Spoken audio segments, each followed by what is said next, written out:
Bersama saya Ibu Muti untuk mata pelajaran prakarya. Nah, pada kesempatan kali ini Ibu akan menjelaskan terkait pengolahan bahan pangan serealia, kacang-kacangan dan umbi-umbian menjadi produk makanan. Oke, sebelum kita lanjut ke materi, Ibu akan menyampaikan tujuan pembelajaran yang harus kita capai bersama-sama nantinya. Nah, yang pertama, kalian nanti akan mampu menjelaskan pengertian serealia, kacang-kacangan, dan umbi-umbian serta pengertian makanan. Yang kedua, mendeskripsikan karakteristik atau jenis, manfaat, serta kandungan bahan makanan serealia, kacang-kacangan, dan umbi-umbian. Yang ketiga, menjelaskan teknik pengolahan bahan pangan serealia, kacang-kacangan, dan umbi-umbian menjadi produk makanan. Nah, sebelum Ibu lanjut ke materinya, kalian harus tahu dulu ada apa aja yang Ibu tampilkan di slide berikut. Nah, itu ada gambar apa? Ada yang tahu? Gambar pertama itu apa? Nah, itu adalah rengginang. Rengginang terbuat dari beras yang dikeringkan dan dicampur dengan berbagai macam rempah. Terbuat dari serealia. Di bawahnya ada apa? Ada bubur kacang hijau berasal dari kacang-kacangan. Ada perkedel kentang berasal dari umbi-umbian. Nah, di atas ada roti terbuat dari tepung gandum. Ada peye terbuat dari tepung beras dan terbuat dari kacang atau kacang-kacangan. Dan yang terakhir ada kue lapis talam ubi terbuat dari ubi jalar. Nah, kalian harus tahu bahan dasar yang dibuat atau bahan dasar pembuatan produk makanan yang ada pada gambar berikut. Oke, cukup sampai di sini, kita akan bahas lebih lengkap lagi. Next. Sebelum kita pahami apa itu serealia, kacang-kacangan, dan umbi-umbian, Ibu akan menjelaskan terkait pengolahan bahan pangan. Ada yang tahu apa sih pengolahan bahan pangan itu? Nah, pengolahan bahan pangan adalah sebuah atau suatu kegiatan mengubah bahan mentah menjadi bahan makanan yang siap dikonsumsi atau bahan setengah jadi, dengan tujuan untuk meningkatkan kualitas dan memperpanjang masa simpan. Jadi dari bahan mentah yang belum bisa kita konsumsi diolah sedemikian rupa menggunakan teknik pengolahan atau dimasak sehingga bisa kita konsumsi atau kita makan. Nah, selanjutnya, apa sih serealia itu?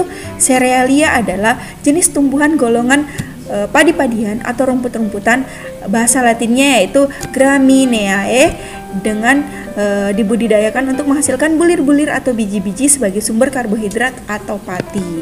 Nah, contohnya apa saja? Di sini Ibu hanya mengambil 3 contoh, tetapi ada banyak jenis serealia yang biasa kita temui atau kita konsumsi. Yang pertama, ada padi, bisa diolah menjadi nasi. Ada jagung, bisa diolah menjadi tepung jagung, bubur jagung, sup jagung, dan lain-lain. Ada gandum, bisa diolah menjadi tepung gandum. Nanti tepung gandum diolah lagi menjadi berbagai macam olahan seperti kue-kue, jajanan pasar, dan lain-lain. Oke, apa saja sih kandungan yang terdapat pada serealia, khususnya pada tanaman padi? Nah, padi-padian banyak mengandung sumber karbohidrat yang dibutuhkan oleh tubuh kita sebagai sumber energi untuk beraktivitas setiap harinya. Ada yang tidak makan nasi? Nah, kalau tidak makan nasi, nanti sumber karbohidratnya bisa diganti dengan karbohidrat lainnya seperti jagung, roti, kentang, ubi, dan lain-lain. Nah, di dalam padi ini mengandung energi, protein, lemak, karbohidrat, serat, dan indeks glikemik. Selanjutnya jagung. Jagung sama halnya dengan padi-padian tadi, juga sebagai sumber karbohidrat yang dibutuhkan oleh tubuh kita. Juga mengandung gula, mengandung glukosa, kalsium, fosfor, zat besi, ada vitamin A, vitamin B1, vitamin C, dan juga mengandung mineral. Selanjutnya ada gandum. Gandum tidak kita jumpai di Indonesia, tetapi bisa kita temui dalam bentuk tepung gandum. Tepung gandum nanti diolah berbagai macam olahan seperti bakwan, seperti kue roti-rotian, donat, dan lain-lain. Di dalam bulir gandum ini mengandung protein, vitamin B kompleks, asam folat, fosfor, magnesium, zat besi, asam lemak, vitamin E. Jadi sangat baik untuk tubuh kita. Nah, Selanjutnya kacang-kacangan. Apa sih kacang-kacangan itu?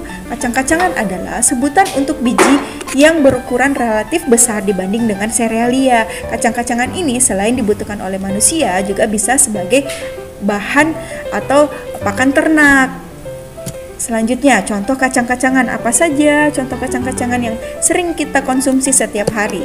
Ada kacang hijau, ada kacang tanah, ada kacang kedelai, ada kacang merah, ada kacang koro, ada kacang polong, ada kacang mente, ada kacang kenari, dan masih banyak jenis kacang-kacangan lainnya. Nah, apa saja sih kandungan yang terdapat pada kacang-kacangan?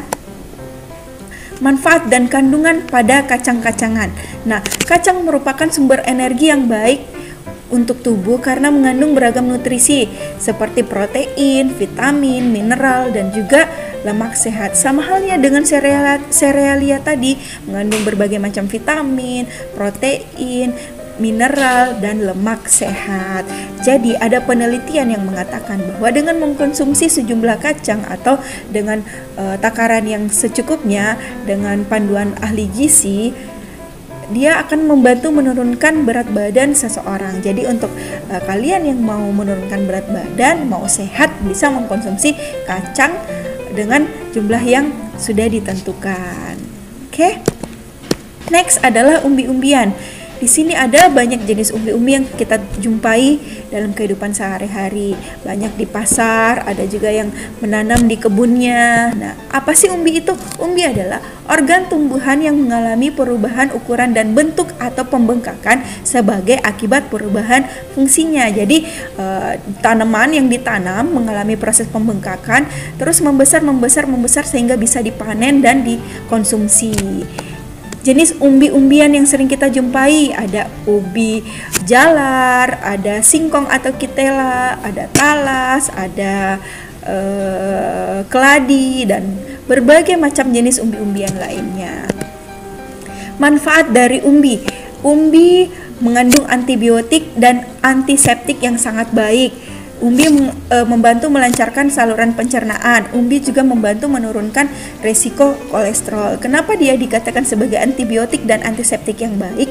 Karena untuk tanaman atau tumbuhan sayuran, buah atau sayur yang memiliki warna yang cerah itu kaya akan antibiotik atau antiseptik, kaya akan antioksidan yang sangat membantu untuk antibiotik dan antiseptik. Kenapa dia sangat bagus untuk pencernaan? Jadi dengan mengkonsumsi singkong secara rutin, pencernaan akan menjadi bagus, usus akan menjadi sehat. Tentunya dalam jumlah yang dalam jumlah yang terbatas, tidak berlebihan, karena sesuatu yang berlebih itu tidak baik untuk tubuh kita. Juga membantu risiko stroke. Jadi dengan mengkonsumsi singkong atau ubi-ubi akan membantu menurunkan stroke, menurunkan kadar kolesterol yang ada di dalam tubuh kita.